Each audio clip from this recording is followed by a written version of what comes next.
Good evening.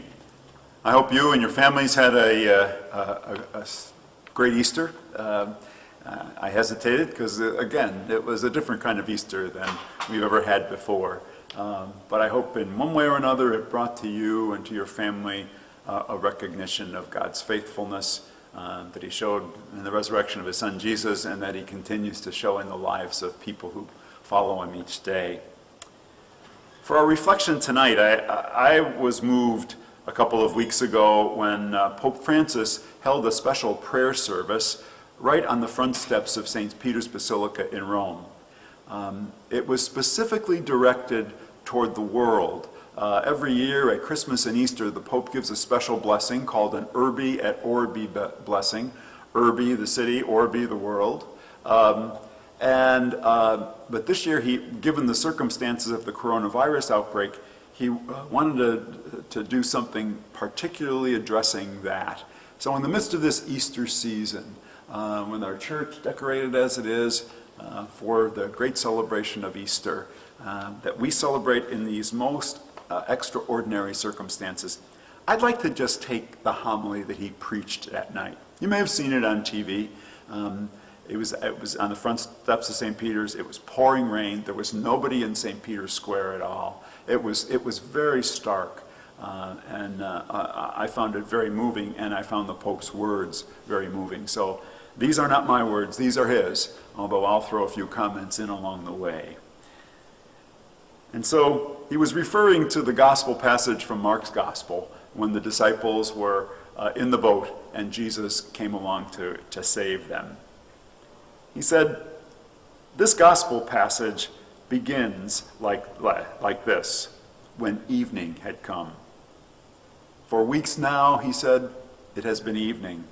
Thick darkness has gathered over our squares, our cities, and our streets. It has taken over our lives, filling everything with a deafening silence and a distressing void that stops everything as it passes by. We feel it in the air. We notice it in people's gestures, in their glances that give them away. We find ourselves feeling afraid and lost. Like the disciples in the gospel, we were caught off guard by an unexpected and turbulent storm. We've realized that we are in the same boat, all of us, fragile and disoriented, but at the same time, important and needed. All of us called to row together, each of us in need of comforting the other. On this boat are all of us, just like those disciples who spoke anxiously with one voice saying, "We are perishing." So too we have realized that we cannot go on thinking of ourselves, but only together can we get through this.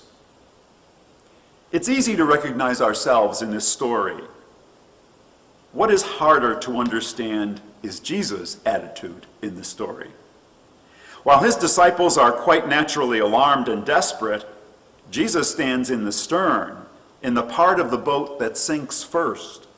And what does he do? In spite of the tempest, he sleeps soundly, trusting in the Father. This is the only time in the Gospels that we ever see Jesus sleeping. When he wakes up after calming the wind and the waters, he turns to his disciples in a reproaching voice and said, "Why are you afraid? Have you no faith?" Wow. Imagine hearing Jesus ask any disciple, you, me, the disciples, that question. Don't you have any faith? Let us try to understand this scene. In what does the lack of the disciples' faith consist, Pope Francis asks, as contrasted with Jesus' trust? They had not stopped believing in him. In fact, they called on him. But we see how they called on him. They said, "Teacher, do you not care if we perish?" Do you not care? They think that Jesus is not interested in them, does not care about them. One of the things that hurts that hurts us and our families most when we hear it is, "You don't care about me." It is a phrase that wounds and unleashes storms in our hearts. It would have shaken Jesus too, because he, more than anyone, cares about us. Indeed, once they've called on him, he saves his disciples from their discouragement. But the storm, Francis says, exposes our vulnerability and uncovers those false and superfluous certainties around which we have constructed our daily schedules, our projects, our habits, and our priorities. It shows us how we have allowed to become dull and feeble the very things that nourish, sustain, and strengthen our lives and our communities. Perhaps he's talking about family life, friendships, faith, prayer, values, virtues. Francis goes on. The tempest lays bare all of our prepackaged ideas and forgetfulness of what nourishes our people's souls.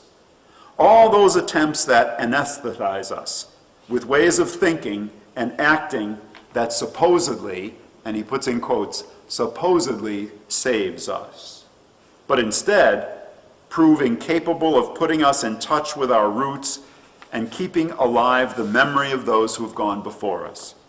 We deprive ourselves of the antibodies we need to confront adversity. Isn't that interesting? By numbing all those things that we rely on, family life, good relationships, faith, friendship, those kinds of things that really support us, by getting caught up in this frenetic pace of life, we deprive ourselves of what Francis called are the antibodies that we need whenever we face adversity. In this storm, the facade of those stereotypes with which we camouflage our egos, always worrying about our image, have fallen away, uncovering once more that blessed common belonging of which we cannot be deprived, our belonging to each other as brothers and sisters. Why are you afraid? Have you no faith? Jesus asks. Lord, your word this evening strikes us and regards us, all of us. In this world that you love more than we do, we've gone ahead at breakneck speed, feeling powerful and able to do anything. Greedy for profit, we let ourselves get caught up in things and lured away by haste. We do not stop at your reproach to us. We were not shaken awake by wars or injustice across the world, nor did we listen to the cry of the poor or the cry of our ailing planet. We carried on regardless, thinking we would stay healthy in a world that was sick. Now that we are in a stormy sea, we implore you, wake up, Lord. Why are you afraid? Have you no faith? Jesus asks. Lord, you are calling us by saying that, calling us to faith, which is not so much believing that you exist, but coming to you and trusting in you. This Lent, your call reverberates urgently. Be converted. Return to me with all your heart. You are calling on us to seize this time of trial as a time of choosing. It is not the time of your judgment, it's the time of our judgment. A time to choose what really matters from what passes away. A time to separate what is necessary from what is not. It is a time to get our lives back on track with regard to you, Lord, and to others. We can look to so many exemplary companions for the journey who, even though fearful, have reacted by giving their lives. This is the force of the Spirit, poured out and fashioned in courageous and generous self-denial. It is the life of the Spirit that can redeem, value, and demonstrate how our lives are woven together and sustained by ordinary people in our lives, often people that we forget, who do not appear in the newspaper or magazine headlines, nor on the great catwalks of the latest show, but who without any doubt are in these very days writing the decisive events of our times. People like doctors and nurses, supermarket employees, cleaners, caregivers, providers of transport, law and order forces, volunteers, priests, religious men and women, and so many others who have understood that no one reaches salvation by themselves. In the face of so much suffering, where the authentic development of our peoples is assessed, we experience the priestly prayer of Jesus when he prayed, "May all be one." How many people every day are exercising patience and offering hope, taking care to sow, not panic, but shared responsibility? How many fathers, mothers, grandparents, and teachers are showing our children in small, everyday gestures how to face up and navigate a crisis by adjusting their routines, lifting their gaze, fostering prayer? How many are praying, offering, and interceding for all people of goodwill? Prayer and quiet service. These are our victorious weapons. How about that? Prayer and quiet service. Have you seen any of that these days? Pope Francis goes on, "Why are you afraid? Have you no faith?" Faith begins when we realize that we are in need of salvation. We are not self-sufficient. By ourselves, we founder. We need the Lord, like ancient navigators need the stars. Let us invite Jesus into the boat of our lives. Let us hand over our fears to him so that he can conquer them. Like the disciples, we will experience that with him on board, there will be no shipwreck. Because this is God's strength, turning to the good everything that happens to us, even the bad things. God brings serenity to our storms, because with God, life never dies. The Lord asks us, and in the midst of our tempest, invites us to reawaken and put into practice that solidarity and hope that is capable of giving strength, support, and meaning into these hours when everything seems to be floundering. The Lord awakens so as to reawaken and revive our Easter faith. We have an anchor. By his cross we have been saved. We have a rudder. By his cross we have been redeemed. We have a hope. By his cross we have been healed and embraced so that nothing and no one can separate us from God's redeeming love. In the midst of isolation, when we are suffering from a lack of tenderness and chances to meet up, and we experience the loss of so many things in our lives, let us once again listen to the proclamation that saves us. Jesus is risen and is living by our side.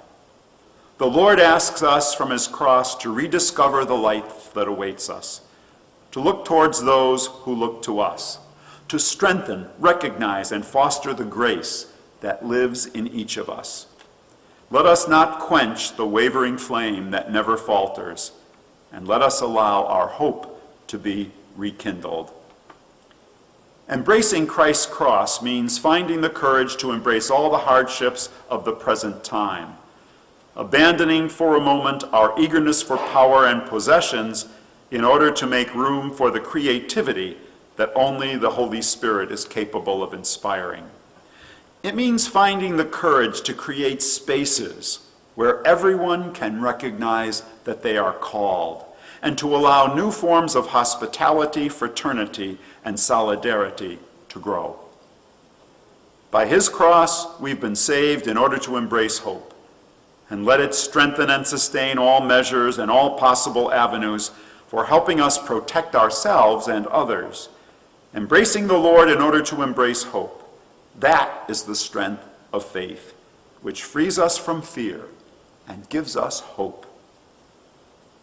Why are you afraid? Why do you have no faith? Jesus asked the disciples in the gospel story. Francis goes on, "Dear brothers and sisters, from this place that tells of Peter's rock-solid faith, I would like this evening to entrust all of you to the Lord through the intercession of Mary, health of the people and star of the stormy sea. From this colonnade that embraces Rome and the whole world, may God's blessing come down upon you as a consoling embrace. Lord, may you bless the world, give health to our bodies and comfort to our hearts. You ask us not to be afraid, yet our faith is weak and we are fearful. But you, O Lord, will not leave us to the mercy of the storm. Tell us again and again, do not be afraid. And we, together with Peter, will cast all our anxieties upon you because you care about us. It's a wonderful little reflection by Pope Francis. A little bit long, I agree, but one I think that we could all reflect upon over and over again, especially in these days when we don't see where all this is leading. We don't understand all the way it's impacting our lives. But we need to be able to put this into the context of our faith, to look at it through the lens of faith. May our faith in Jesus Christ, whose resurrection we celebrated this past week, may the life of Jesus Christ be palpable, that is felt, experienced in your heart and in mine, as together we go forth in the face of this storm. May God bless you all.